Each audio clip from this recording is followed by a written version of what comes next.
Accountability Commission is now called to order. I just want to make sure, does everyone have an agenda? Everyone who want an agenda, please raise your hand. Do you need one? Thank you.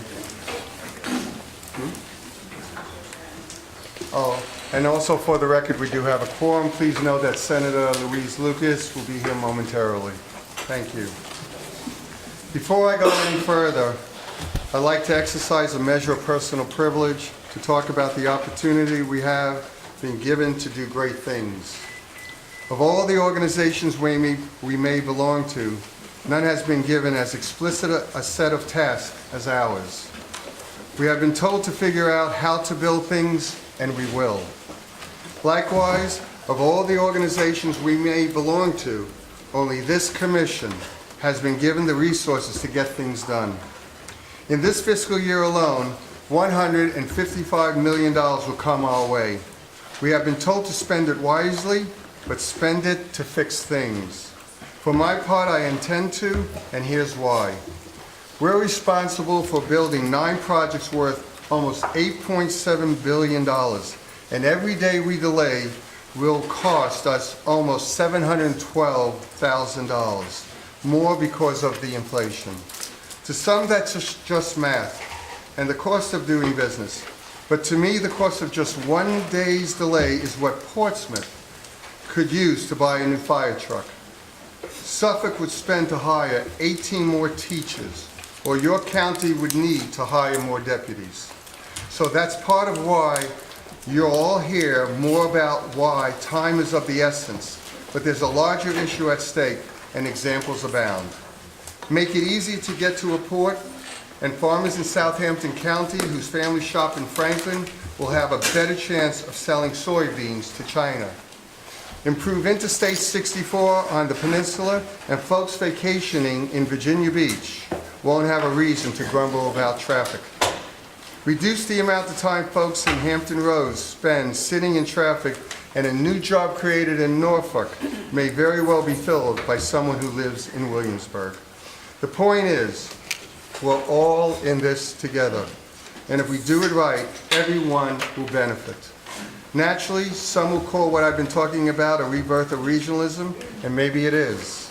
But I prefer to call it common sense, and a recognition that while we may be here as representatives of different cities and counties, we must set those distinctions aside for the good of the whole. There is greatness here in this place we call Hampton Roads, and now it is up to us to nurture and build on it. With people of goodwill working together, I know we will. So I thank you for that. Next is public comment period. We do have several speakers. Please note, if you have submitted comments, where's Kathleen? Please give them to her. You all should have them at your folders right now of the submitted comments that have been previously been given to you. Our first person today to come in front of us is Mr. Robert Brown, please. Oh, yes. Thank you. I've been told that it's a 3-minute time limit, but again, we thank you for your time here. Thank you, Mr. Mayor. My concern is creating a value to cost ratio for transportation funding. Every project that requests funds from HRTAC should be required to submit a value per mile per person before the funds can be approved. This value would be required on the first or second page of all project documents. This value per mile number, VPM number, will have a true value and not a hypothetical value for evaluating each request for funds. This value can be achieved by the following examples. Highways, personal vehicle transportation. Use the construction and maintenance costs per year for 1 mile of highway. Divide by the number of passenger miles per year on this mile of highway, and you will create a cost per mile per person. An additional value of mileage would also be added for freight transported on this mile of highway. Bus transportation. Cost of the bus, fuel, bus driver, maintenance, management, infrastructure, stop locations, and shared highway use. Divide by the number of passenger miles traveled, and a cost per mile per person will be achieved. Ferry service, cost of ferry, pilot, docks, management, fuel, and maintenance. Divide by the passenger miles traveled, and you will have a cost per mile per person traveled. Light rail, cost of the rail car, railroad conductor, management, rail stations, rail maintenance, and etc. Divide by the passenger miles traveled, and you will have a cost per mile per person traveled. Bike path, cost per mile. To construct and maintain the bike path, divide by the average miles traveled, and you will create a cost per mile per person. By using this cost to value per person formula, a much clearer and just reinvestment of funds can be achieved for the tax-paying citizens represented by the HRTAC. Thank you. Thank you, sir. Appreciate that. Next speaker, please, is Frank Papson. Mr. Papson, please.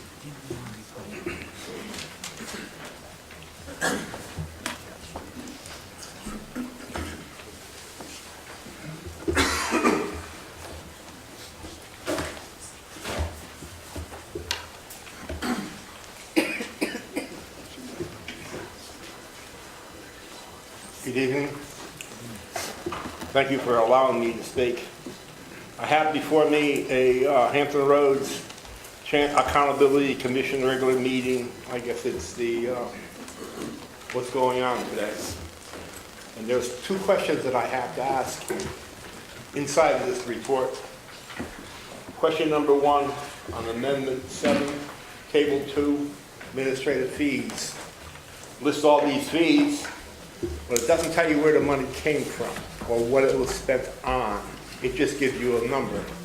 I've made inquiries as to how this fee was generated and why there's a difference in amounts from different localities. I was told that no one really knew. I noticed that the amount of money diminished for a certain period of time and then started going back up again. I asked a question about that, and I was again said they didn't have any idea. Second thing that I want to bring up is Route 460. Our governor, our new governor, said that he made a big to-do about not doing 460, which everybody and their brother knew had to be built. My question is the money coming from our local taxes going to be used to build it? Because I do notice that it is here, it is mentioned in this plan, and those are my two concerns, and I'm hoping that someone could address it. But I can't see how you can accept this report as written when there are questions to be answered that no one seems to have an answer for. Thank you for your time. Thank you, sir. Next speaker is Diana Howard, please. Diana Howard.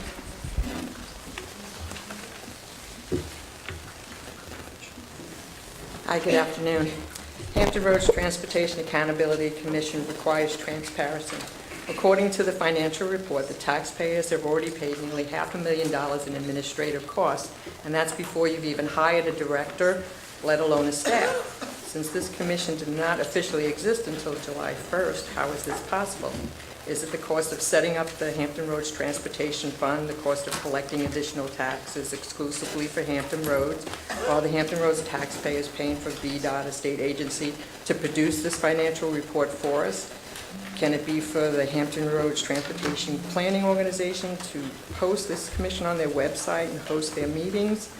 I would hope that we are not going to hire staff to duplicate the functions of these agencies that the taxpayers already pay for.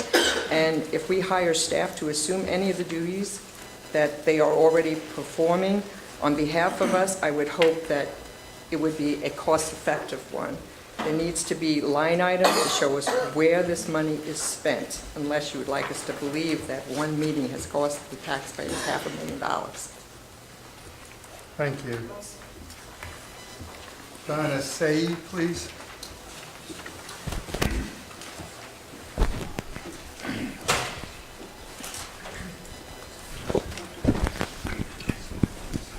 Good afternoon. My name is Donna Sy. I'm from Portsmouth. If the people won't change, we will do it for them, says former Virginia Governor Mills Godwin. He didn't know the principles of Liberty number 19.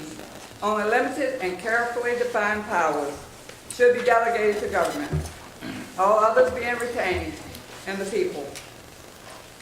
Former Governor Godwin amended the Virginia Code to create the Regional Corporation Act.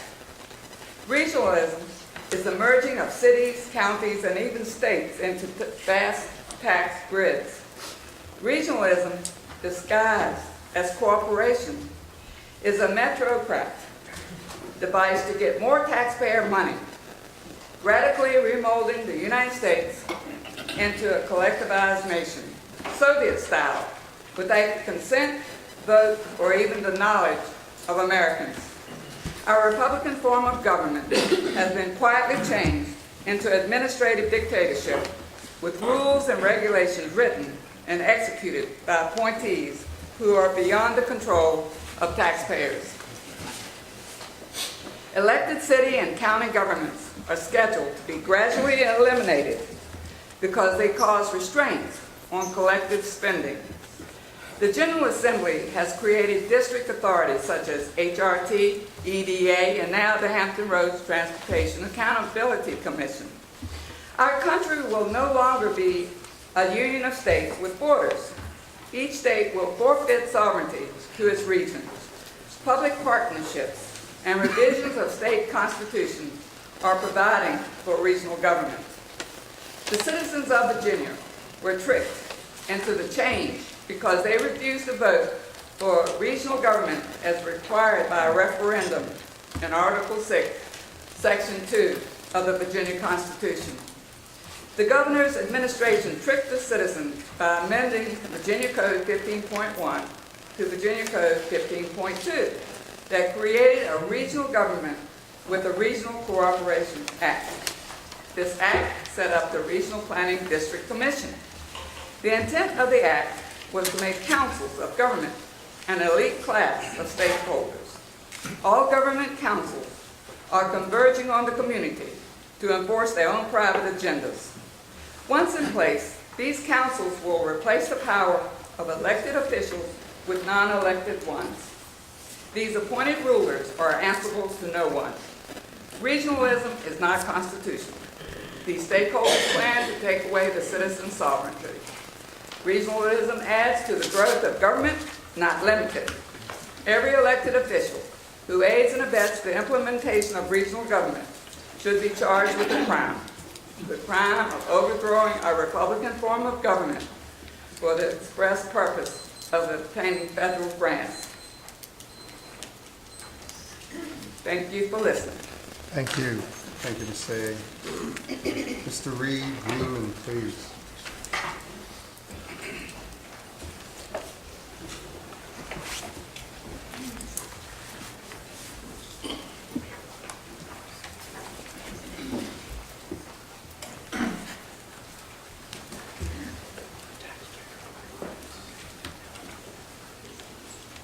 Good afternoon, sir. Good afternoon, Chairman, members of our commission. Mr. Chairman, I request permission to extend my remarks to 5 minutes as I need to go over the changes to the bylaws that we proposed and prepared for the first meeting that we were prevented from presenting, and I have insufficient time in which to address the issues to this body. One of the bylaw changes is to provide the right for citizens to speak on each agenda item for 5 minutes because of the complexity of the issues. Do I have your permission to extend my remarks? Well, let me say this. Each person has been granted 3 minutes, and I appreciate what you're trying to say. If anybody wants to call you back up, they're certainly welcome to that. I'm certainly going to give you some time to hopefully get to you, but in terms of 3 minutes, I think it would be appropriate. All right, so your response is that it is 3 minutes. Okay, but that's not specifically in the bylaws. In fact, it's not addressed at all. So there's no particular statute that determines how long citizens can speak on agenda items other than the bylaws. Is that correct? Go ahead. I'm listening to you. This Oh, I'm is your asking, time to speak. is that Go ahead. correct? The bylaws determine that? Again, this is your time to speak. We're here to We're not listen allowed to you. question? Okay. Go ahead, please. All right. My name is Reed Greenman. I live in the city of Virginia Beach. I represent the Hampton Roads Tea Party and the Virginia Beach Taxpayer Alliance. Prior to the first meeting, we worked diligently to produce requested changes to the bylaws. We were not allowed to present them to you. We request that we are included on the bylaws committee and that we have the right to participate in that process to submit and present our proposals to you so you understand why. Some of our proposals would have precluded some of the things that happened. We challenge the election of Senator Frank Wagner as the vice chairman. One of our proposed changes in the bylaws removes a voice vote unless before the ruling from the chair is made, the tally on the number of yes votes is put up for display for everyone. This is in our changes before the meeting, so the chairman can know whether or not the motion passed. In the minutes that you're going to approve today, there is no listing of who voted yes for Senator Frank Wagner on a voice vote. Therefore, there is no way for the chairman to determine if the criteria in the law, Senate Bill 513, for a 2/3 representation was in fact passed, as was demonstrated by 9 times for one and 7 for another. I hold that that vote was illegal, and that raises the next question. Who has legal standing to sue this body, and who's responsible? Is it the Commonwealth Attorney? Is it the Attorney General of the Commonwealth? Who do I go to sue when you violate the law? It's not clear. I've been asking the questions. I'm trying to get the answers. If you know that, we would appreciate knowing that. One of the problems, if you go through our changes that we've addressed, is, first of all, having worked with the TPO for many years, and the PDC, and the Citizen Transportation Advisory Committee in this very room, I've learned a thing or two about how stuff gets done or doesn't get done. The bylaws are important to prevent things from happening that shouldn't happen. You should have, as welcome stakeholders sitting here with you, citizens that provide input to you. You should care what we want you to do for us because you are our government. Those bylaw changes are important, and we would like you to review those. One of the changes is this issue that we have with a closed session. Much of what you're going to do under public-private partnerships is negotiate deals and contracts worth billions of our tax dollars and a lot of public debt. Those deals under the Freedom of Information Act will allow you to go into closed session. But we don't have anyone who sits in there to determine whether or not everything that was discussed applied legally to that standard. Therefore, we would like you to follow the TPO model. The TPO created a Citizen Transportation Advisory Committee, and its chairman is a non-voting member of the TPO.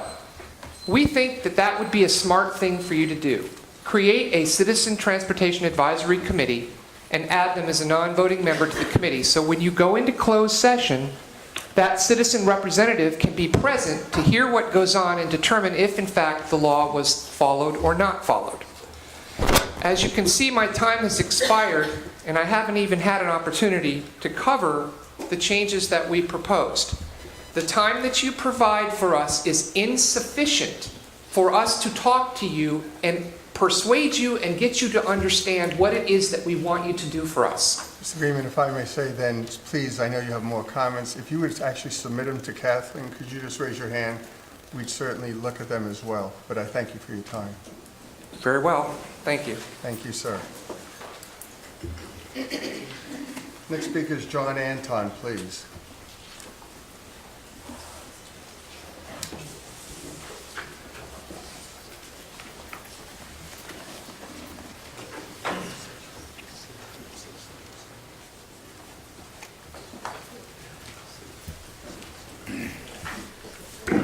Thank you for having me. My name is John Anton. I don't represent anybody but myself. I'm not even sure I represent my wife sometimes, but anyway. I had 2 questions for the committee. One, will you have authority or will you have the ability to revisit the toll issues on the downtown tunnels?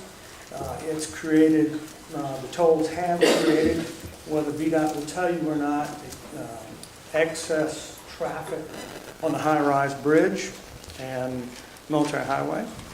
And then my second question is, what will the commission do to keep from becoming another type of sepsis organization? And then one suggestion is next month or whenever you guys meet again, if we could get a bigger room or less tables, one of the two. Thank you very much. Thank you, Mr. Anton. Carrie Nunley? Nunley?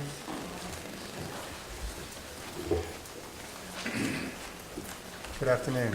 Good afternoon, everyone. My name is Carrie Nunnally. I'm from Newport News, Virginia, but I'm trying to move out of the transportation locality region because I'm scared that taxes are going to come. One of my main concerns is, and I think a lot of people have voiced this already, the communication between you and us. We want to know how we're going to be affected by this new layer of government before that happens, so we have a chance to say, we don't actually, Newport News doesn't want to pay for Virginia Beach's light rail if it's only going to be for Virginia Beach, and so on. Where in the bylaws is there a law that directs the commission to communicate with us? How will citizens know what information is identified, captured, and communicated, and in what form and time frame that will enable us, the citizens, to know that you are carrying on your responsibilities? Who will be monitoring the communication process to assess the quality of the communication over time? We should and must know who has the authority to approve different transactions, and we need to know what you all are approving before it happens. We need firsthand knowledge pending transactions or events of any kind, and we need to see the review of supporting information to verify the propriety and validity of transactions. They all need to be documented. We need to be able to review them and ask people what they think of them. We need separation of duties, and we need risk management for compliance with federal and state regulations, and we need to know if there's any misappropriation of funds. I, for one, have never understood why we didn't get a refund from Kaufman Knowles when we had the HRTA, the Transportation Authority, that was ruled unconstitutional as an additional layer of government.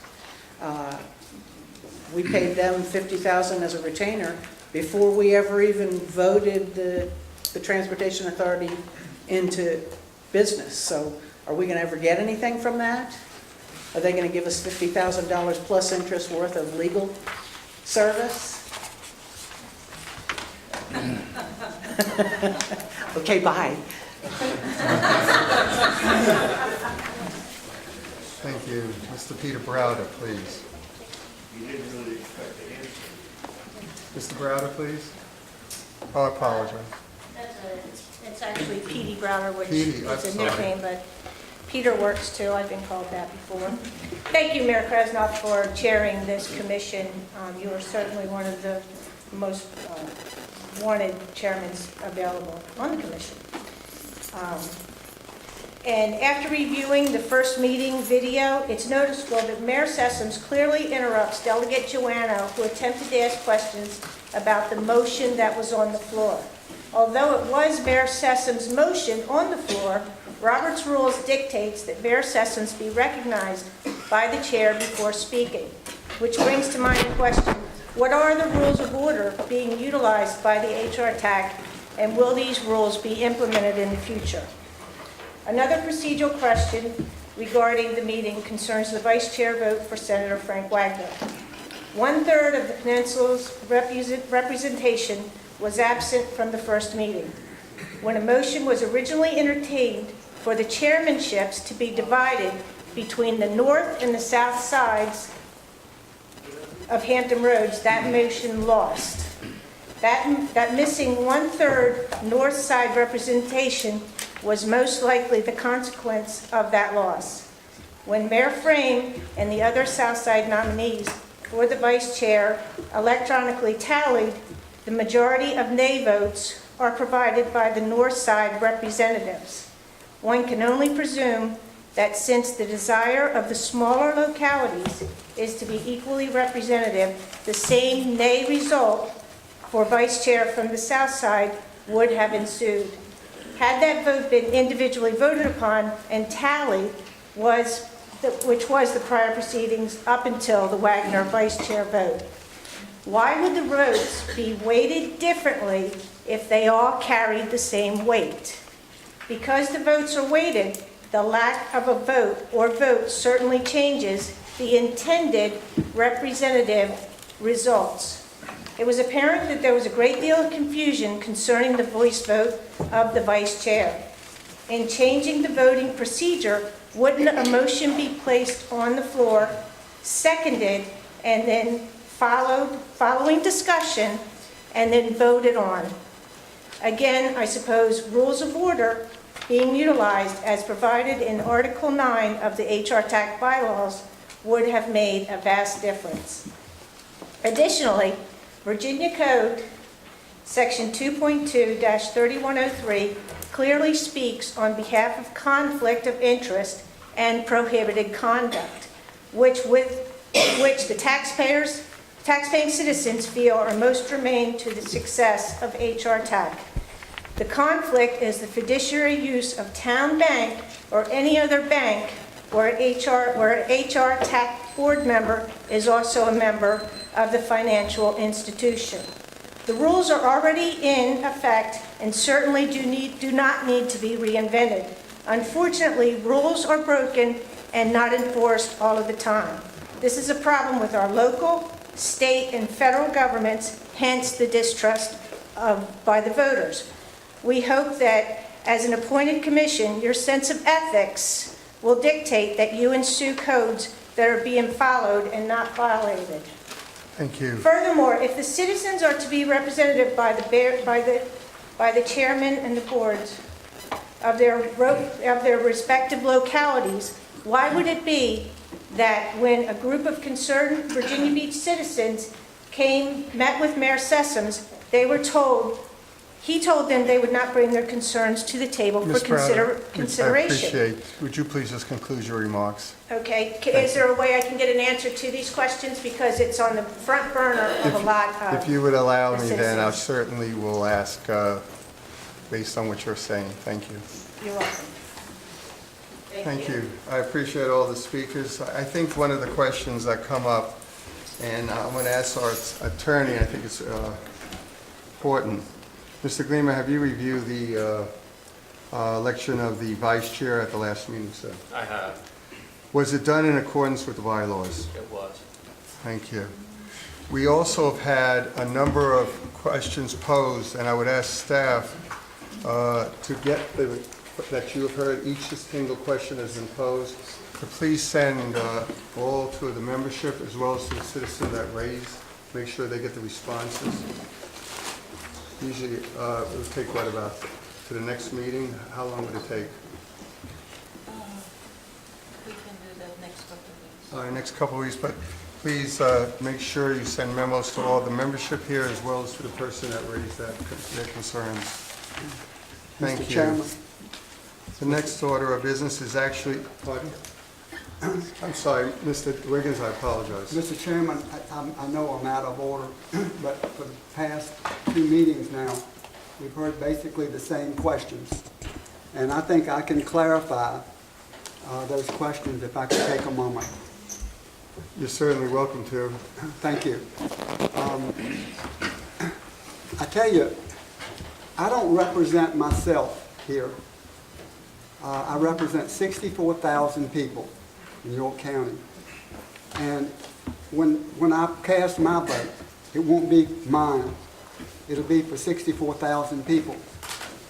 And what I do and what all of us are encouraged to do as mayors and chairmen of their respective counties, what we're encouraged to do is to go back and talk to all of our fellow councilmen or fellow county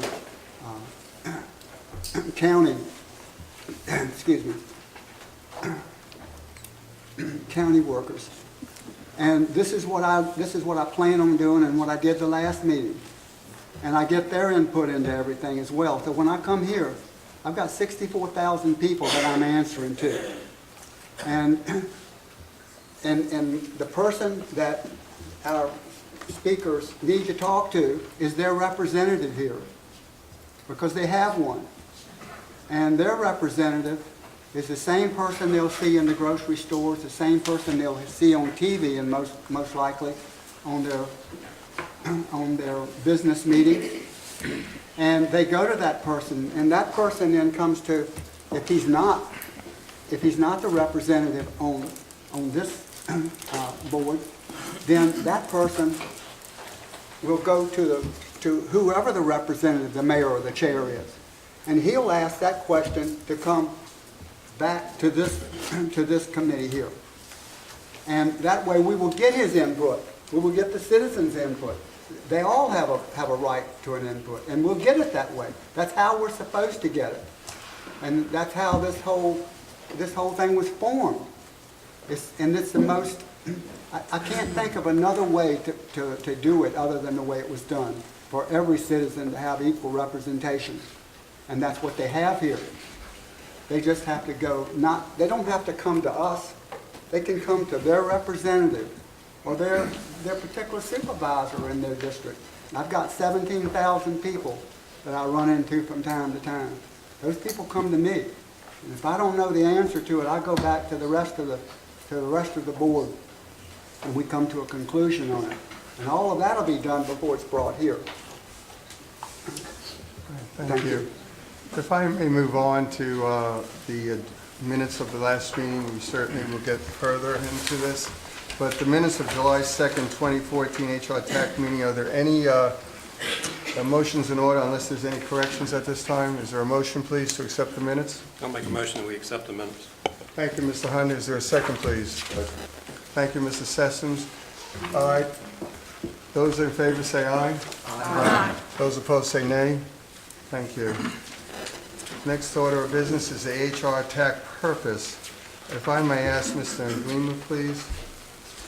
Sure. On the screen, they're going to display what is basically a summary of some excellent material that the Deputy Secretary previously has made available to everybody. But this really hopefully synthesizes how the Hrtac fits into the overall scheme. So this organization is to develop a funding plan for planned projects and work with VDOT to deliver those projects. That's the most simple statement of what it is. It's a political subdivision, it's a unique regional body, and it is embracing all of the cities and counties in what is Planning District 23. It's empowered to procure, finance, build, and operate highway, bridge, and tunnel projects in Hampton Roads. And for new construction projects on new or existing highways, bridges, and tunnels, the Commission's authorized to use the Hampton Roads Transportation Fund, which is funded with the 2313 revenues. The Commission importantly may issue bonds to finance its projects and use the monies dedicated to the fund to support those bonds. At the bottom of the screen, if you could maybe scroll down and help see it a little bit better. So basically we have, with the federal, state, and regional bodies, we have the planning, programming, and finance and delivery of projects. The Hampton Roads TPO has developed a long-range transportation plan. The programming is done both by the TPO and the CTB and the TIP and the 6-year plan. And then this body, working with VDOT, is empowered to finance and deliver those projects. And really, that's the purpose of the organization. Thank you. Are there any questions for Mr. Nglima at this time? Please, Mr. Joanno. Yes, sir. Does that mean that we don't have the authority to go in and say which roads are going to be funded? We got to listen to the HR, TPO, or the I'm sorry.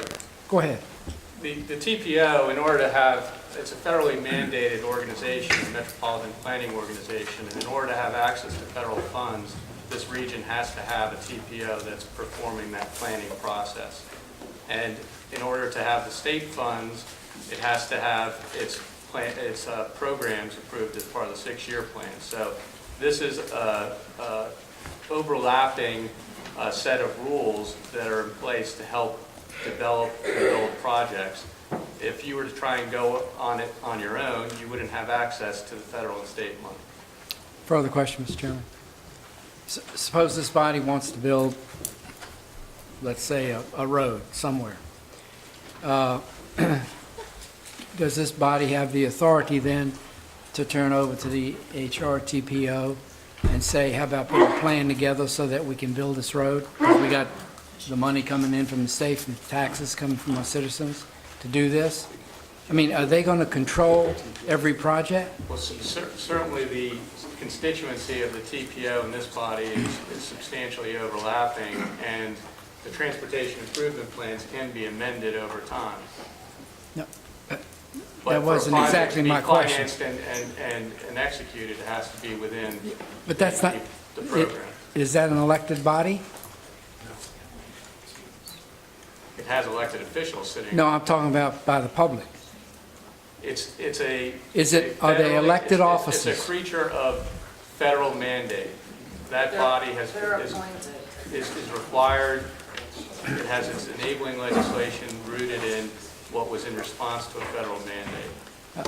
I understand that, but Mr. Chairman, if I may, let's assume that this committee says we ought to do a third project, third crossing. Let's just assume that for the sake of argument. And we go to this group and they say, no, we're not on there for the third crossing, we're on there for X road. Do they trump this body? Yes, Mr. Mayor, could you please answer Mr. Joanno's Yes. question? Delegate Joanno, by federal regulation, the Hampton Roads Transportation Planning Organization is responsible to develop a long-range transportation plan. And all those projects that are included in this long-range transportation plan, then they can be, we can choose from those projects and move them into design and construction. In other words, every project that you want to build in this region needs to come from a TPO-approved long-range transportation plan. If I may, Mr. Joanno, if allow that Mr. makes- Wagner to go ahead and I just piggyback. kind of follow-up question, because I think I understand what I heard, but I just want to make sure. If this body wanted to proceed ahead and fund its own project, not using any state or federal money, but using entirely what we raise regionally, we could do that without having going through this process. Would that be true or false? I believe by federal regulation, you still have to go to the TPO and ask the TPO to amend the long-range plan and include your project in the long-range plan. That's just my... Even if we were not going to use any federal dollars? Yes. Okay. Mr. Chairman, Mr. Joanno, please. I don't understand that. In view of the Supreme Court case that was held 4 or 5 years ago, Marshall versus State of Virginia, I think it was my understanding that in getting these funds, they could only go to elected officers, and that's why we set this commission up. That's my understanding, so that it can fund these monies, state monies, to build certain roads that are necessary in this area. If that's the case, and this committee feels like it should have Road X, and the TPO wants Road Y, we have to do what they say?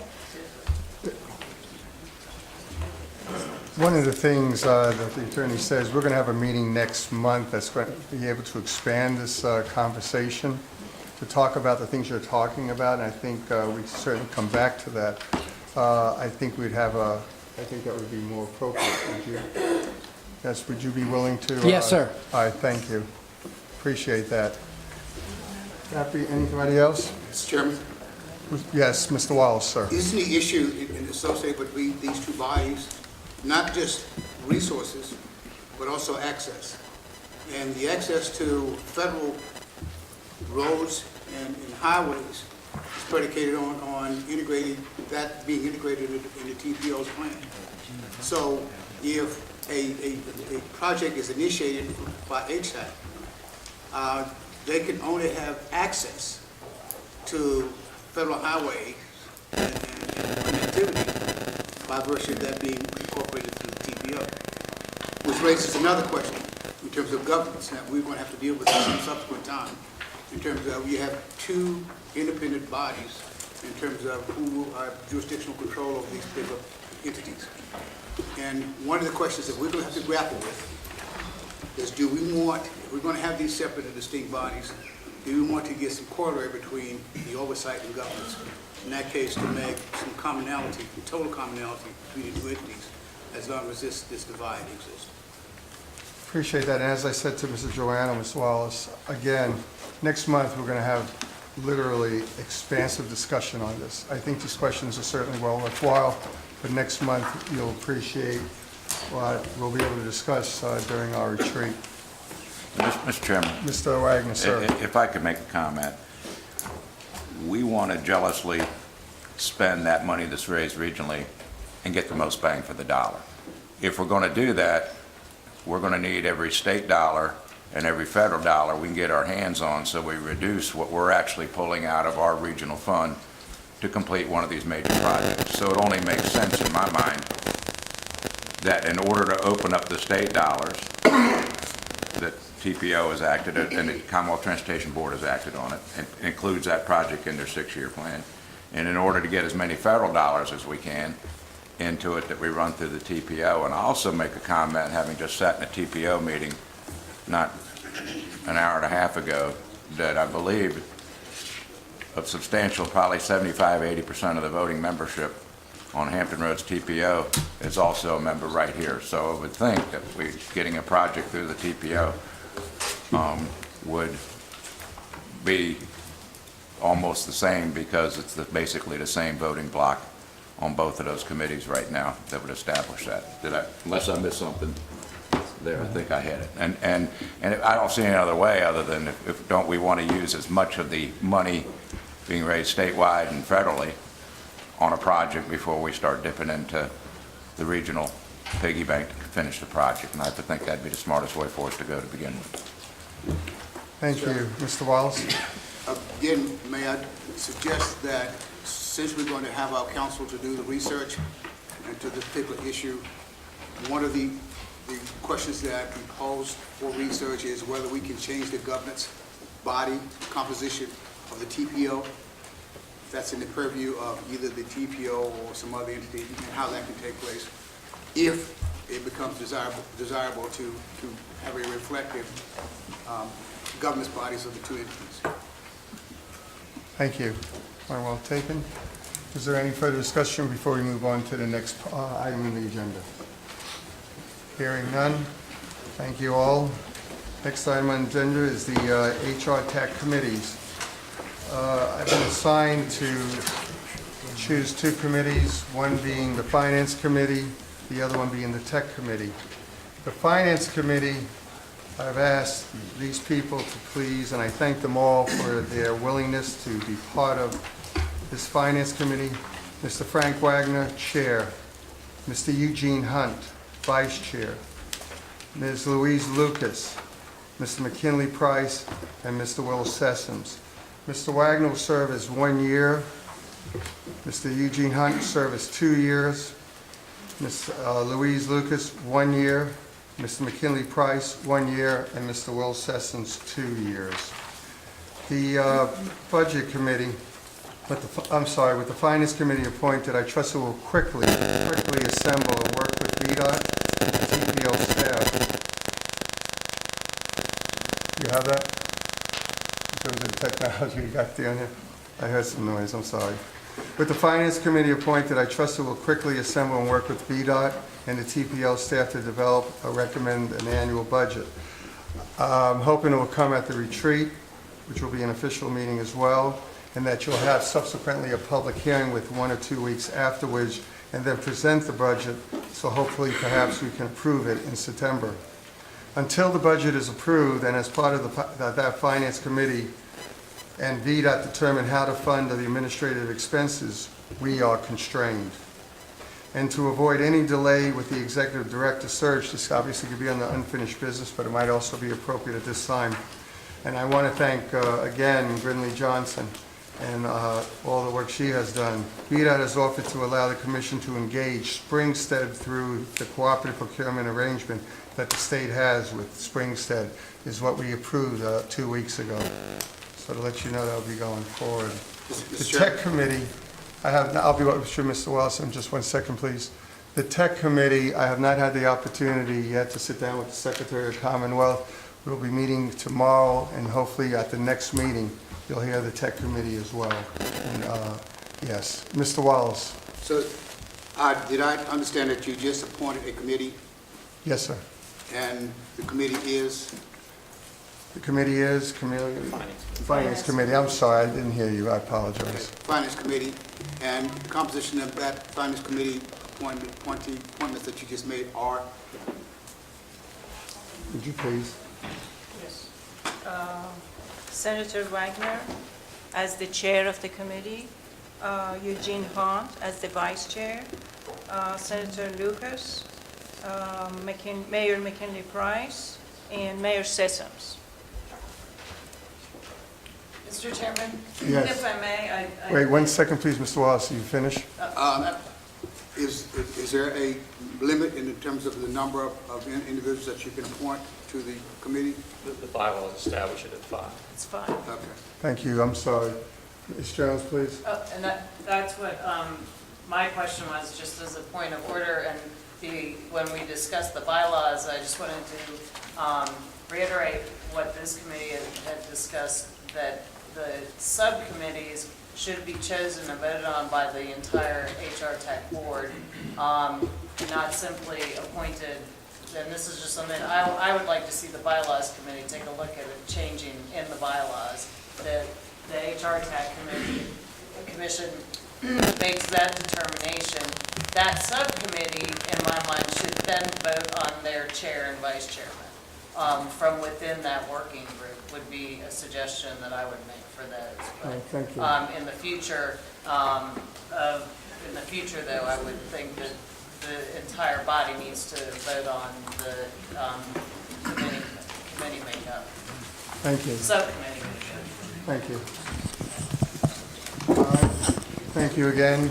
Mr. Chairman, Yes, Mr. Wright. is there a reason why we can't put some committee together to go over these bylaws before we start making these type of committee assignments and appointments, so we make sure we're all comfortable with the bylaws? I don't see an urgency to set these up unless there's something that I'm missing. The urgency, I'm sorry, the urgency is $712,000 a day.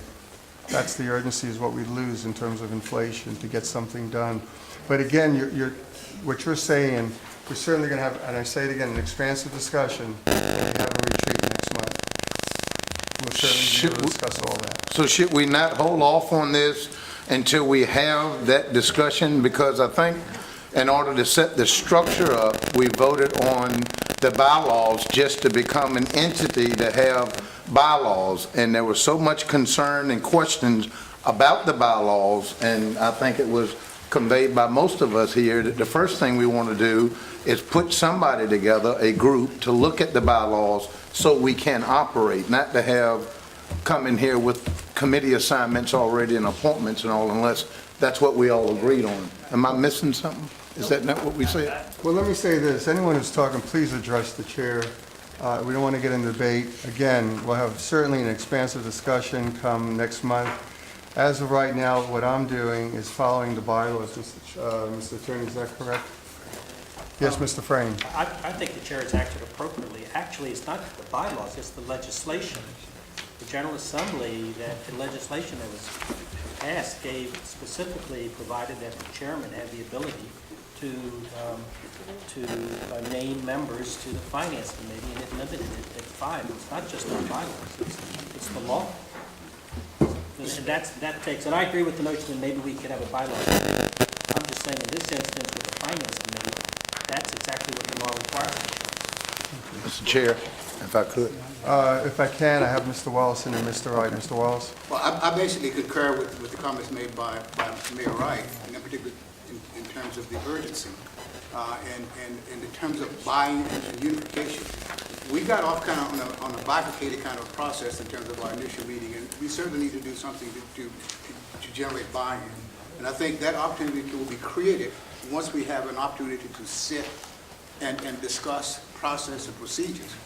And what we're doing now doesn't do anything to enhance the perception and feeling that there is buying and participation in this process. And I feel to see the urgency of it. What is the Finance Committee going to do in a month that can't be deferred? You're saying we're generating $700,000 a month? We're losing $712,000 a day in terms of inflation.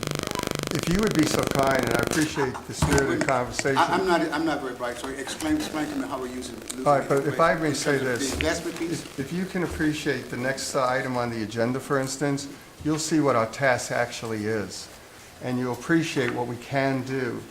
And I think it would be helpful to at least see that and appreciate that the project timeline and what we can actually get accomplished is quite worthy to be heard. And if everyone would allow that opportunity to move to the next agenda item, I think you would serve a purpose.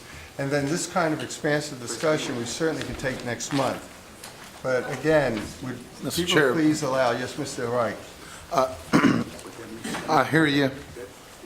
I specifically last month with several of the members raised issues about the bylaws and about the appointments and those things, and it was clearly stated that these are just a framework for us to get established, and then once we get established, we can do that. So I yielded my concerns until we got established, and now that we're established, I would like to think we can get this bylaw committee together and iron these things out before we start moving forward and using things of urgency as a reason why we're doing it. I'm very concerned about that, sir.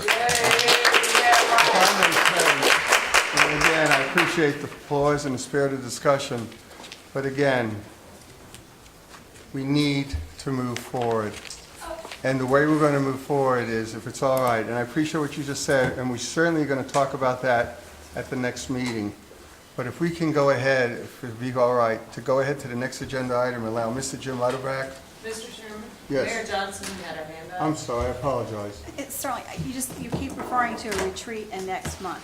Could you elaborate on that? Because I was going to do it in new business. I set a retreat. The third meeting, Thursday, the third Thursday in August at 10 o'clock will be the goal, to sit down and have an official meeting or retreat to talk about these things and iron them out. But at the same time, we need to move forward.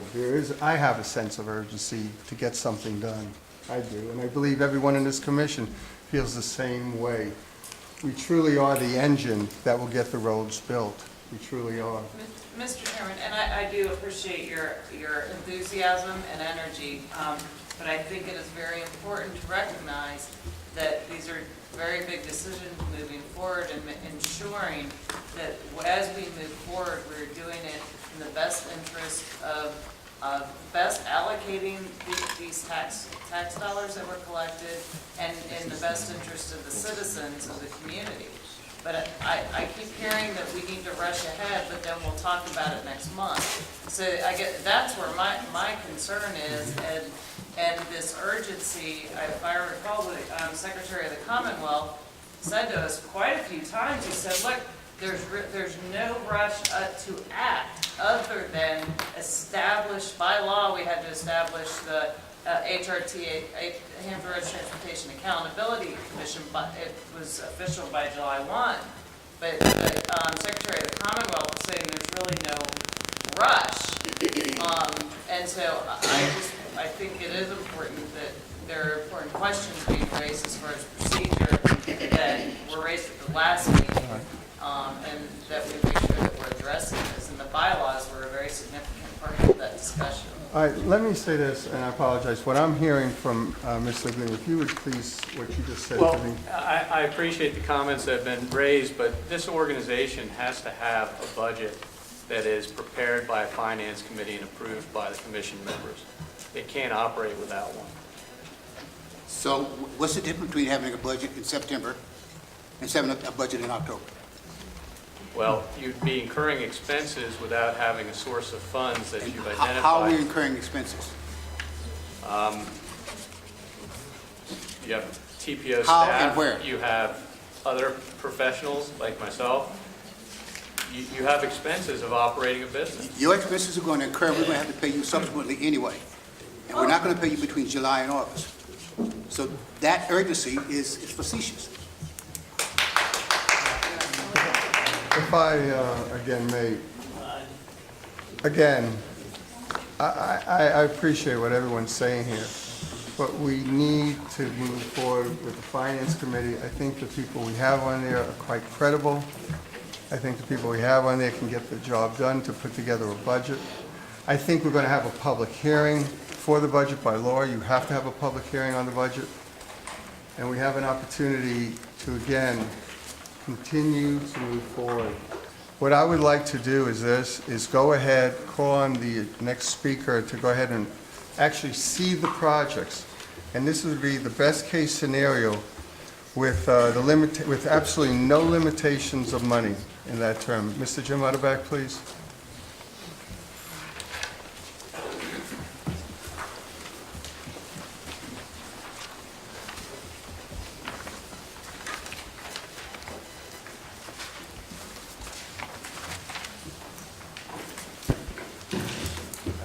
Good afternoon, Mr. Chairman. Thank you.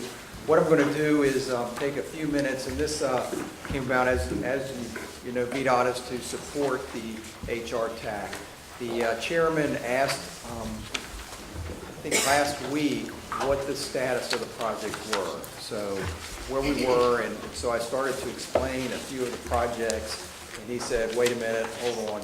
Why don't you go ahead and prepare that and have the entire body of the Hrtac hear what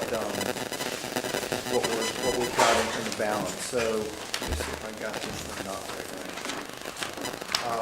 Let me say one thing, and it's said on the title. I'll stress it a couple of times. This is fiscally unconstrained schedule. Okay, so there's no money. You're not going to see any dollar signs, anything. Obviously, when you apply the fiscal component to it, it would change these projects dramatically. So we have just lined it up and trying to identify what the project development would be, as the chairman said, if you had all the money ready to go today. So what we used is this was the approved list from the in October 2013. So this was prepared, I assume everyone has seen this. This is the 9 projects. So they're in about 4 categories. The segment, or the first category is the I-64 Peninsula widening, and that is identified as 4 projects, which is 3 segments in the Fort Eustis interchange. The Fort Eustis interchange would include the 8-laning of segment 1, which we're working on right now. So that's the first 4 projects. The next 2 projects are the third crossing, and that's broken into basically the Patriots Crossing or the Elizabeth River Crossing with the Craney Island connector. And then the other piece is actually the 664 widening, which would go from 64 and 664 on the peninsula all the way around through the Monte Merrimack into the Bowers Hill interchange. So that's the next 2 projects. The I-64 south side widening, that is that's basically the study of that's from Battlefield Boulevard going to Bowers Hill, or if I kept coming around from 664 at Bowers Hill going across the high-rise bridge to Chesapeake and Battlefield Boulevard. So the next project is the I-64, 264 interchange improvements. That is in the city of Norfolk on the south side. That project actually is what I would call a partial interchange correction. So that project addresses basically the 64 westbound to 264 eastbound movement. That's the primary scope of the project that you see there. The US 460 5813 connector, which includes the 2 overpasses, and that's going from Bowers Hill west towards Suffolk. So those are the 9 projects, have not messed with those. So what I'm going to show in the next couple slides is just if you apply what we have on the table today, where we stand, and if you move forward, how it would go, again, fiscally unconstrained. So a couple assumptions, again, I can't probably say they went enough. There's no availability funding not considered. Also, we did not look at resource availability, construction sequencing. And what I mean by that is that some of these are major infrastructure projects, and trying to build those at the same time, there could be some limits on construction. So we did not really look at that in this quick analysis. The third assumption is we looked at, just based on experience with a number of projects in the department, working with our federal partners, that any environmental impact statements over 10 years old would probably require a supplemental environmental impact statement. So we made that assumption going in. Yes, sir. Before I ask any questions, I apologize. If you can go through the whole presentation, that would be helpful. And then we'll certainly open it up. Okay. So, and again, making it, so it's a fairly conservative schedule that we're going to talk about, because we did not assume starting project development until the NEPA was complete, or an environmental impact statement or environmental assessment. So making sure that was complete before we did that. We also made the assumption that projects would be developed as design build. So not a design build finance or P3 or any type of package. It's just looking at what would be large to very large design build projects. And we tried to factor in the engineering development to set those up, and then the basically the procurement time it would take, i.e. what we're doing with segment 1 on the peninsula with widening 64. So that's the constraint. Let's see. This is just a couple bullets that goes into the chart. So looking at the 64 projects, the widening, so I've talked about the design build contract. We are in procurement with that. The RFP is out, and we anticipate a contract award in late 2014. And that's looking at about a 36-month or 3-year design and construction phase. The segment 2, we have initiated the preliminary design or pre-scoping. We surveyed that section when we did the first part, so we do have survey and we can start moving that project. There is no funding on that as well, so we will move that forward, and that would be a 3-year construction cycle as well. Segment 3, haven't done any work on that yet, so you can see that is about a 30-month design and construction. And then Fort Eustis Boulevard, which includes the 8-lane, we haven't looked at that, but that's about a 30-month, again, looking at design build. So if you look at that graphically, what you'll see with the 3 bars is essentially, well, the light blue bar at the top is overall schedule. And then we have basically you'll have a series of bars. You'll actually have environmental bar, you'll have a development bar, and then you'll have a procurement bar and a design and construction bar. These first couple projects, the environmental document or NEPA is complete. What we need to do, what we did on segment 1 is we got a record of decision for the first segment. So the Federal Highways worked with us to set up these as this particular project has one EIS, and as we have identified funding for construction, we can set up independent sections and get a record of decision issued for each segment as we move forward. So what you see there, again, is ideal. Basically, the environmental document's done, so you can see with segment 2, 3, and 4. Actually, segment 2, we have started with the, is that red? I guess this chartreuse project development. We have started on that, and then it would go into a design build procurement, and we made the assumptions of roughly the same duration as the segment 1, and then we show the construction. So that's how it is. The segment 3, you can see we've set it up, obviously not sequencing, but it's ready to go, basically, is what that tells you. You could start into engineering and move that forward along with the Fort Eustis Boulevard interchange. So that is kind of a summary of the first 4 projects. The next two are, as it's shown, and just by the way, as I walk down, you see I'm not prioritizing any of these projects. I'm following just top to bottom what was on the TPO slide as you went down. So stepping down to the next projects, you have basically the third crossing. Third crossing includes, or it's broken into two pieces, the Patriots Crossing, which includes the Craney Island Connector. Okay, and then the second project of the third crossing would be the 664 widening, which includes the Bowers Hill interchange, as we showed on the front chart. So what we looked at this is that we will, because of the date on the environmental document, it would require a supplemental EIS. We've got 36 months up there. That's kind of typical. The reason we put that initially was the original document had both projects together, which actually was 5 segments at the time, into one document. So, if you broke it separate and moved the supplemental EIS on one or the other, I think you could probably do much better than 36 months. So that's why 36 months shows up there, because there's not a determination of whether we move, the next steps would be to move both of those projects together in one document or move them in separate documents. I did put complex construction, and probably of all the, we built a lot of roads and bridges, but we don't build as many tunnels, and they tend to be more complex and expensive. So both of those would have immersed tube tunnels in them. I did say on the 664 widening that could be broken into multiple segments. Obviously, if you did an EIS, you'd want to have that considered as well, so similar to what we did on 64 on the peninsula. So you'd have the option to move different segments at different times.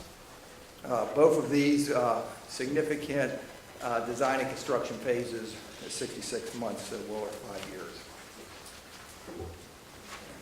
This is kind of how it looks if you stretch it out in a bar schedule.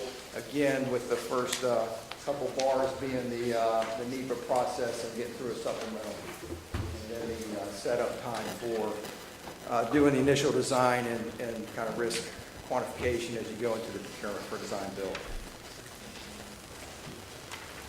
Okay, the next 3 projects going down the list is the I-64 in Chesapeake, which includes the high-rise bridge. That is currently in an environmental assessment, so it looks like that's a 2-year process, and that could be a decision on that in April. Design and construction, that duration is projected to be 54 months.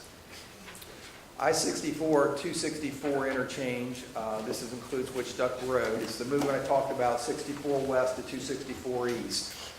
Design approval, we had a few design exceptions. We've gotten those worked through and approved by Federal Highway, so we're seeking design approval right now. That's a federal oversight project, sizable job. So final design and construction would probably be 4 years on that project. The 460-58-13 connector would need an environmental impact statement. We are making that, just because of the proximity of Dismal Swamp, it'd be hard to get by with anything less than an EIS. Final design and construction duration, 36 months. If you look at that, so you can see of these 3, the pacing pieces, the EA on the high-rise bridge, I didn't talk about that, but the 264 is a category exclusion, so we do have environmental clear on that first piece that we're looking at. And again, that interchange is a much larger than what we've shown in the TPO's priority. So we're addressing the one movement, and that does have a category exclusion. And then you can see the environmental impact statement folded into the 460-58 connector. So the last slide, again, it was just kind of a top level. This is what's on the table. This is what we're working. So 4 of the 9 projects, as of today, what VDOT has been moving.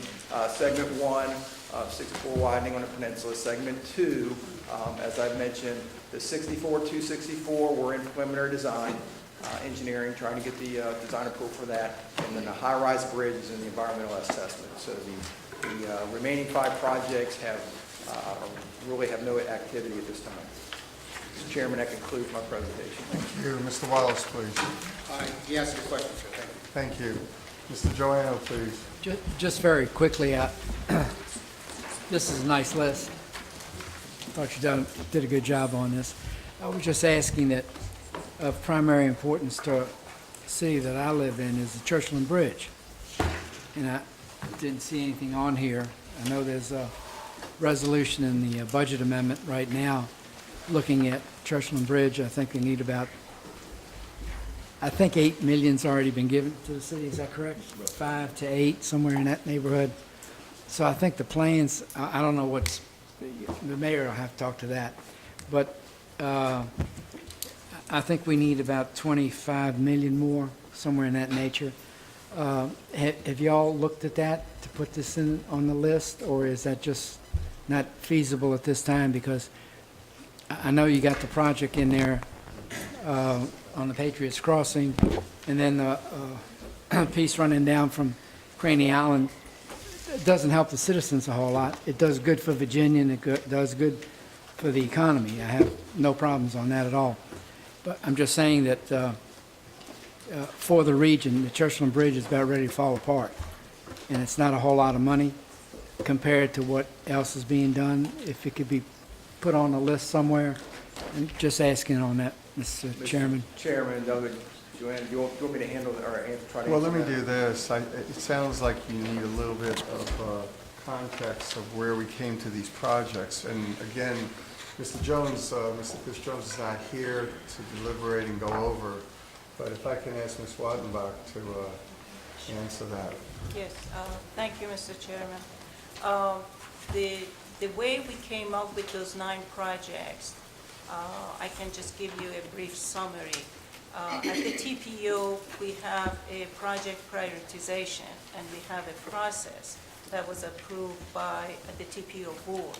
We had to follow the criteria that we had with the prioritization process to came up with the list of 9 projects that you just saw on that map.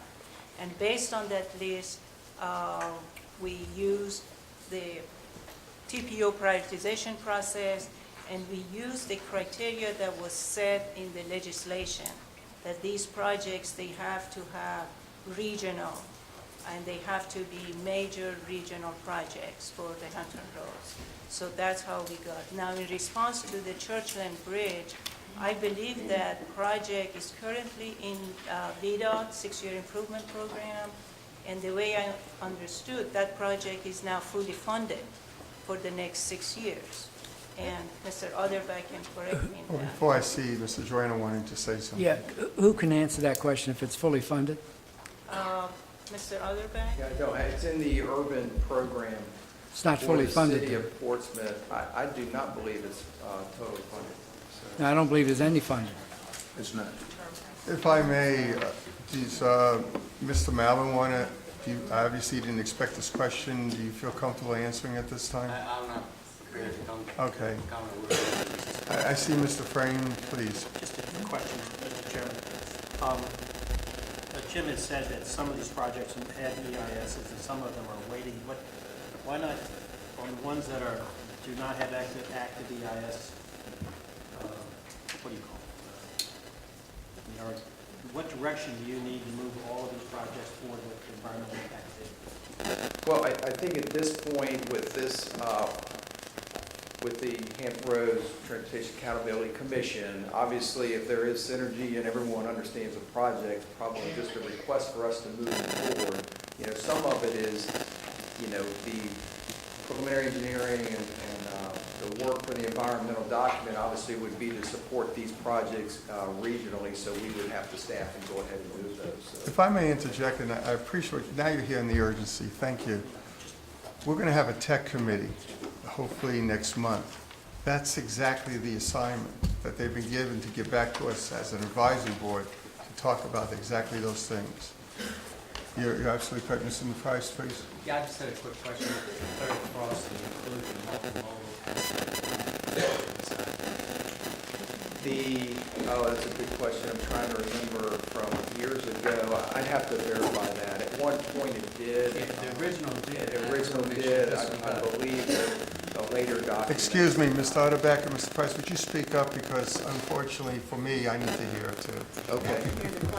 We didn't hear the question from Mr. Price. The question was whether the third crossing as proposed has a multimodal aspect in the design. Before I go, Mr. Frame, Mr. Otterbeck? Would you please answer the question? Yes, sir, Mr. Chairman, Mr. Price. The original document did, and my understanding is pulled out in the later documents. I will verify that and provide it back to the thing, but I believe that was a little piece we Mr. Frame? Well, in 1997, when the TPO voted on it, it did have a multimodal component, and a multimodal component could be designed in the present project. If it isn't, I'd just like to know the process of including that in it. Thank you. Mr. Chairman, Yes, if I may, Mr. Chairman. for a point, just so I'm clear on what we're doing, what is going on right now. And Mr. Hrtac, I appreciate your presentation, and I certainly appreciate the job that you do. Did I hear correctly that the HR tech will need to endorse these particular projects in order for VDOT to move forward on them? Or did I misunderstand? This is the best case scenario if there was absolutely no limitations. The best case scenario. In other words, you could see all these projects done by 2025. The best case scenario. I thought it was important to at least get the opportunity to appreciate what we can all do together.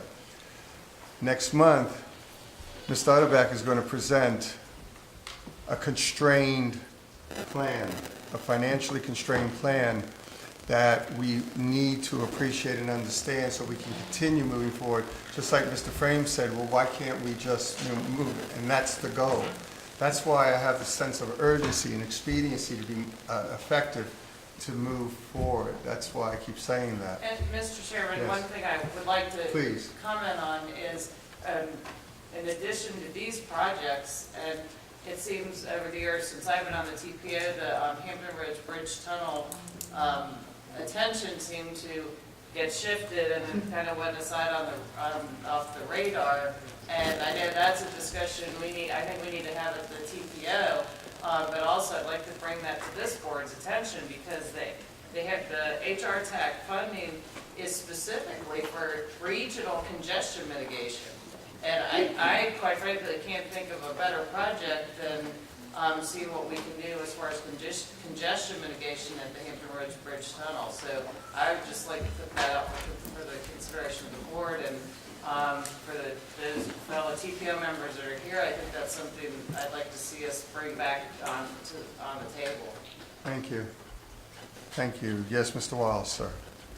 Sir, would seem to me in terms of prioritizing projects and other situations that we're talking about here, we would first probably need to have a financing strategy.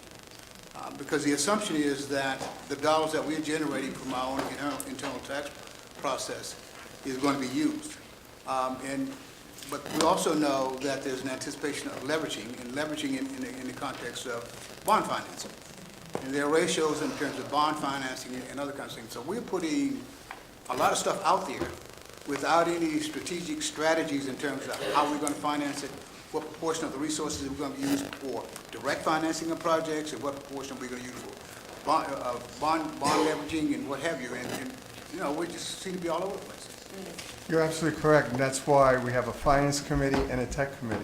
That's their roles, to be advisory to this board. You're absolutely correct. Ms. Sessoms, you want to say something? I'm sorry, I was looking at you. So, but we're going to discuss these items in our retreat. Yes, sir. Thank you. Thank you all. Mr. Chairman. Mr. Chairman. Who said that, please? Right here. I'm sorry, Mr. Troiano? Just very quickly, I just wanted to see, can we add anything to this list? Or we cannot add anything to the list? Or what is the procedure? And how do we go about that? Mr. McPrice, did you want to say something? I heard something. Did I miss something? Chairman, Yes, Mr. Sessoms. I think his question is good, and again, people that have been on the TPF for a number of years can correct me if I'm wrong. The first thing is we got to think back, I guess for the last 5 or 6 years, this body, which has great respect for each member, we prioritize projects as a body. We looked at them as a means of moving the most people for the dollar. That was basically how we got this ball rolling. People said we couldn't come together, and come up with prioritization. We did. Unanimous vote, as I recall, on the prioritization of these projects we just permission. Certainly, I would think we have the ability to add or change that as we continue the process. But I think we should not forget how much work has already gone on by this body, and most everyone here that I'm speaking to now has been a part of that body. And we did accomplish something that I think we all were very, very proud of. And those were those projects that we just saw. And, I hope that that will, certainly be a good starting point for us. And to Mayor Wallace, your comment, I don't think there's anything more important than us looking at these projects, finding a funding mechanism that takes into consideration of the revenues that will be coming, from what our General Assembly and our governor did some time ago to give us this funding mechanism. Frankly, I would sit back and say to you, the Finance Committee, I know that I can sit back and say, I don't have that ability, but I think we can go to sources that do have the ability to show us perhaps how many projects can be done, the time when they can be done, based on the revenues coming in. And I believe, I'm assuming that's what you're looking for, Mayor Wallace. I'm looking for a process that's rational. Correct. And I think where you're going is we need to get an FA, which is a finance advisor. And then the process there is, how do we get one? Do we pick one? Or do a competitive bid process? And all those kinds of things that need to be discussed. Absolutely. Thank you. Mr. Hunt, please. So if I could, and I've heard two different comments on how would you go through the process, and your idea of having a retreat seems to bode well to have an explanation. How would, just step by step in that retreat, would we add something to that list of 9 or subtract something from that list of 9? What process would we need to follow? Just so that we understand the ground rules. And that way, that would be very helpful, I think, to all of us. Mr. Chairman, Thank you. Yes, Ms. Lucas, please. I didn't want to digress, and I hope not to embarrass anybody, but during the 2014 session of the General Assembly, I carried legislation, or I carried a budget amendment for the repairs on the Churchland Bridge. And as a matter of fact, the city manager, assistant city manager, Councilman Danny Meeks, and a few others came up. And it was after that meeting, we decided not to go forward with the budget amendment and to use another process. And I think we also have a legislative liaison who's also there. So there's a lot of work that's been done on that, and I'm disappointed that Delegate Joanna and Mayor Wright are not aware of that, considering all the work that we did on it. Mr. Chairman, if I may. Mr. Joanna, I would just like to say just one thing on that point. It died over on the Senate side, never got over to the House side, the money for it, and it was not in the budget, and I put an amendment in on the House side, which did pass.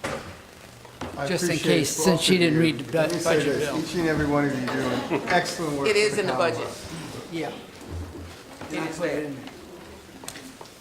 That's for discussion after the meeting. Mr. Wright, please. Thank you, Mr. Chairman. I want to get back to the comments that Mayor Sessoms in Virginia Beach made, which I totally agree with. In principle, we agreed in the TPO with these 9 mega projects, and we have a framework for what we want to be working on and how we want to get there is where we're discussing. And I think all of that is vitally important, but I think more important than that is we as a body get these bylaws and make sure that we clearly understand how we're going to operate before we start using these things as a reason to operate outside of how this commission wants to operate. And again, those are important. We do not want to hold up anything to get us moving in that direction. And I think until we get a set of bylaws that we're all comfortable with, so we can establish these committees properly and the chairs, and to be able to do these things, that we need to make sure that is our first priority. And anything we need to do financially, whether it's something widening at 64, I think we can approve as a body to keep those things going until we get these bylaws straight. I mean, I heard what VDOT here is saying, and I applaud this, but we already knew this. We all agreed at the TPO, these were our mega projects. I think we're talking about our structure here and how we're gonna operate as a commission, and we're trying to muddy the waters with showing us all of the projects. We know what the projects are. I'm like Mayor Wallace, I wanna get to how we can leverage different things to be able to pay for this, and so everybody understands that, but we gotta make sure we operating under some bylaws that we're all comfortable with, so we're not keep bringing this issue up. And if you want to do that at the retreat, then I'm willing to do that, but I'd like for us to hold off on appointing anybody to anything until that's done. Mr. Chairman, I appreciate what you said, Mayor Wright. There's already been an appointment to the Finance Committee. I'd like to make a motion that we appoint a bylaws committee today. Is there a second, please? Second. Thank you. Is there a discussion on this, please? We'll certainly do a roll call on this, but is there further discussion? Hearing none? Okay. Please.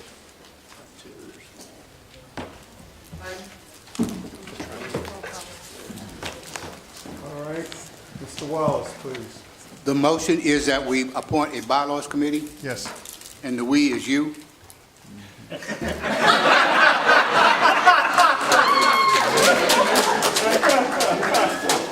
You know, that's, what's interesting here is this, and I appreciate those laughing, but we're doing this here to get something seriously done for it, moving people, goods and services.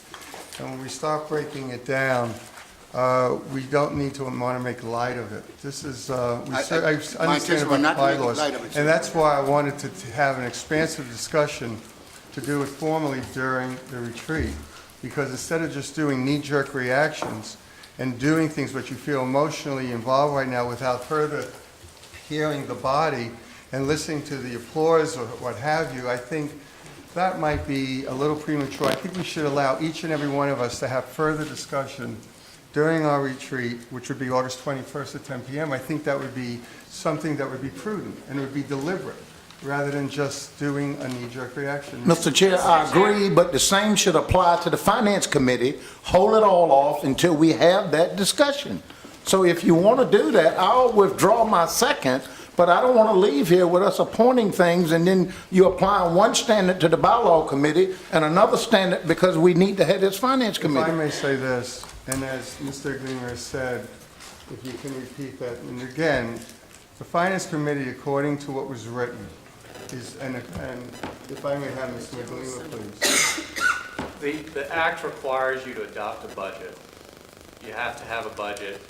The Finance Committee is charged with developing that budget and proposing it to the commission. Until that committee does its work, you cannot vote on a budget that you can approve and start operating. What is the date that the budget has to be approved by? The goal would be to hear it on Pardon? August 21st, and then have a public hearing on the budget, and then the first meeting we come back in September, we would vote on it. Or decide if you want to add to it, take away from it, just like each and every one of us do it, our Board of Supervisors and our City Council. Mr. Chairman, if I may, with all due respect, and I agree with you that this is an important process. I disagree that putting a motion forward to form a bylaws committee is a knee-jerk reaction, given how extensive the discussion was on this particular issue at our last meeting. And I think a lot of positive work can be done or suggestions put forward prior to us meeting at the retreat. Whoever's on the bylaws committee, I know there are a number of people that, quite frankly, I think, as an example, Mayor Hallman, I'm not trying to put you on the spot, I think you'd be great on the bylaws committee. So I just want to reiterate, this is not, in my mind, a knee-jerk reaction. It is the responsible thing for us to be doing. Thank you. Is any, Mr. Sessoms, please? Just a thought, if I am for bylaws committee, absolutely. We do have bylaws right now. It seems to me we should ask the chairman to appoint a bylaws committee instead of having a vote. Let's request it. If he says give me a couple days or something along those lines, I'd accept that, you know, for you to think through, be fair to make sure you get as many jurisdictions included. I'm for it. I don't know the purpose of voting and putting people on it as we speak, you know. I put a motion for it simply so that it was an action item. Yeah. Oh. Mr. Chairman, would you consider appointing a bylaw committee within a certain amount of time? I have no problem doing that. It obviously was the intent, always. Again, I thank you for what you're saying. If I could ask them to make the motion, if they were willing to withdraw based on Mr. Sessoms and concurring with the second, if that would be okay. To make a motion willing to accept Mr. Sessoms' rationale?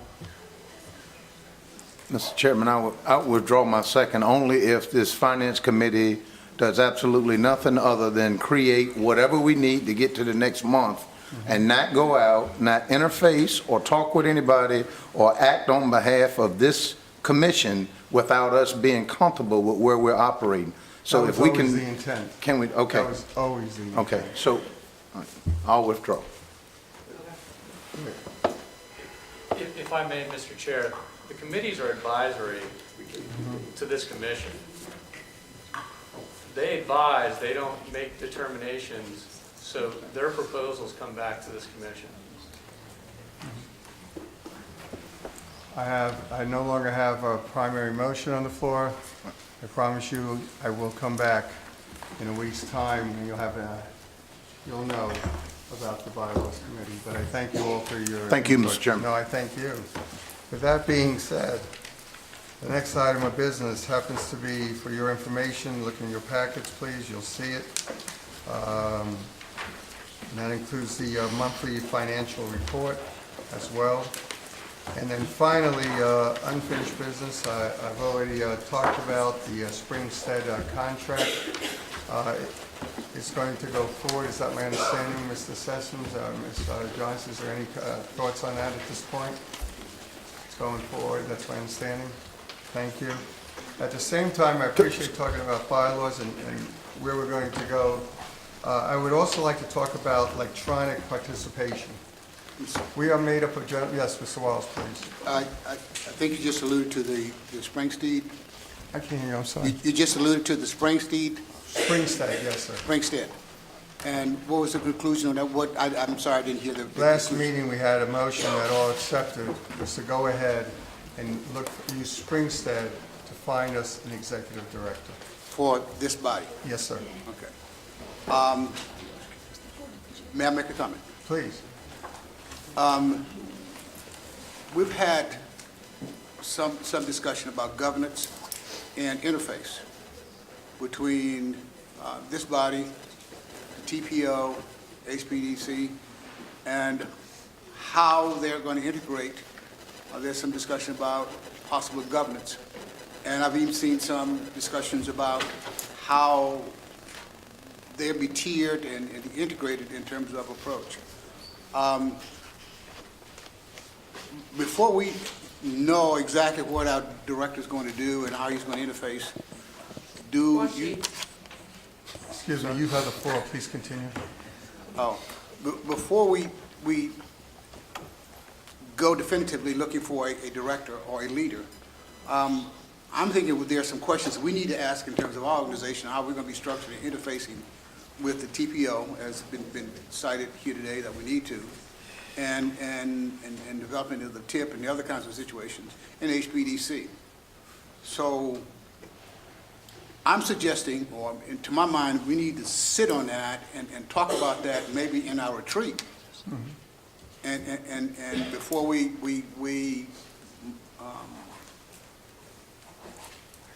ask this organization, this company, to go and find us somebody when we don't know what our definitions of emissions are going to be in terms of what we're going to have that individual to do. All right, thank you. Thank you. Well taken. With that being said, yes, Mr. Holman, thank you. Yeah, I think along that line, what would be useful for the retreat is if we had something on the table to work from. And I might recommend that we direct both staff, and there is a Budget and Personnel Committee for the TPO PDC that has dealt with these kind of issues between these organizations, we might ask staff and staff of the TPO, PDC, and that Budget and Personnel Committee to put together some options to put on the table so that come to the retreat, we actually have something to work from. Thank you. In fact, if any of you, Ms. Johnson, please. I just wanted to say for the record, the only reason that I volunteered a VDOT contract for Springstead was because I was asked to do so. That was the only reason that I volunteered. I knew you guys did not have any money, and I was able to find a contract that you all could utilize. But I only did that at the request of the chairman. That's absolutely correct. Thank you, and appreciate that very much so. I would ask, based on Mr. Holman's comments as well, that anybody has an item that wants to be discussed at the retreat, please, would you get it to Ms. Robinbach? That would be very helpful, very helpful. At the same time, I want to talk about, at the retreat, electronic participation. Our legislators are going to be, yes, sir. Before we leave that item, Yes, please. I agree with the Springstead contract and using that vehicle so we can go ahead and set the motion in place to secure this person, but I also agree with Mayor Wallace that we need to know what we're looking for and how it's going to interface with the PDC and the TPO, which probably falls back and along the lines with our operating bylaws and the memorandum of understandings that those two groups have, and the ones that we're going to have to establish here to be able to operate with those two groups as well. So all of that's coming together, but I agree with Mayor Sessoms and whoever got the motion last week or the last meeting for the Springstead piece, because that is vital. Those are the same folks we're using in the executive search for the PDC and the TPO, but they've got to be interconnected, and we need to make sure that we're giving this headhunter the marching orders of what we're looking for, and then make sure that it all meshes so we're not sending mixed signals. So thank you. Thank you. But again, electronic participation, because we do have legislators that are part of this body, and we're going to obviously talk about that as it relates to what's been passed in the General Assembly to allow them the participation, and also an Hrtac website. If I can, Ms. Weidenbach, where are we at in terms of a jump page and how people can get to connect with the URL? Mr. Chairman, as of now, we don't have a specific Hrtac website because we don't have a budget, we don't know how to establish that. However, at the TPO, we have established an Hrtac page on our website.